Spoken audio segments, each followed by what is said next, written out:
सभागृहाचं कामकाज नियमित चालण्यासाठी मी विधानसभेचा अध्यक्ष म्हणून माझ्या त्वरित नानाभाऊ पटोले यांना दिवसभरासाठी सस्पेंड करत आहे।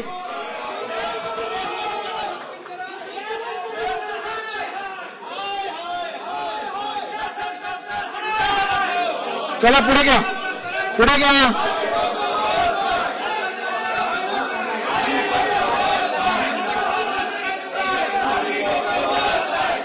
चला पुढे घ्या। तुपे साहेब बोला।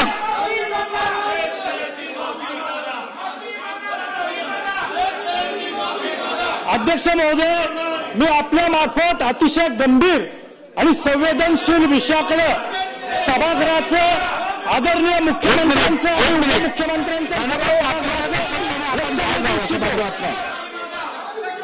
चला बसा।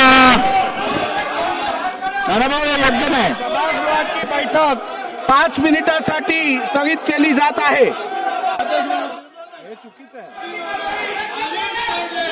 अध्यक्ष महोदय, गुरु शिष्याच्या नात्याला काळीला फासलं जाईल असं कृत्य या महाराष्ट्रामध्ये घडलंय।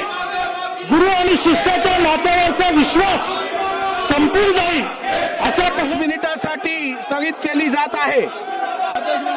हे चुकीचं आहे, चुकीचं आहे।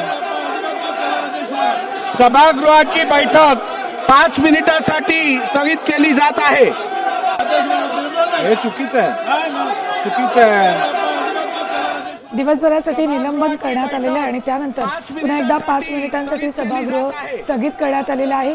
आत्ताची ही महत्त्वाची अपडेट आहे। पावसाळी अधिवेशनादरम्यान बबनराव लोणीकरांच्या विधानावरून विरोधकांनी सरकारला घेतलेले शेतकऱ्यांची माफी लोणीकरांनी मागावी यासाठी म्हणून विरोधक आक्रमक झाले। यावेळेला नाना पटोले थेट अध्यक्षांच्या समोर येऊन संताप व्यक्त करत होते। त्यावेळेला त्यांचं दिवसभरासाठी निलंबन करण्यात आलेले। सभागृहाची बैठक 5 मिनिटांसाठी स्थगित केली जात आहे। अध्यक्षच दोषी आहेत अशा पद्धतीनं अध्यक्षांवर धावून जाणं हे या सभागृहात आम्ही पहिल्यांदा पाहतोय। लोक वर गेले नाही तसं नाहीये, पण ही पद्धत कुठली आहे की अध्यक्षांच्या अंगावर धावून जायचं? ही पद्धत योग्य नाही, अतिशय अयोग्य पद्धत आहे। अध्यक्ष महोदय, नानाभाऊ हे स्वतः अध्यक्ष राहिले आहेत।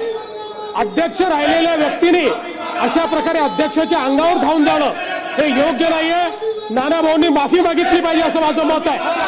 नानाभाऊंनी माफी मागितली पाहिजे, त्यांनी माफी मागितली पाहिजे। अध्यक्ष महोदय, खाली उतरा। काय चाललंय, काय चाललंय? तुम्ही खाली उतरा, हे चुकीचं आहे।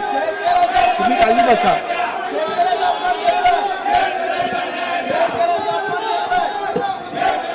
सभागृहाचं आता isakal.com आहे देशातील नंबर 1 ची मराठी न्यूज वेबसाईट।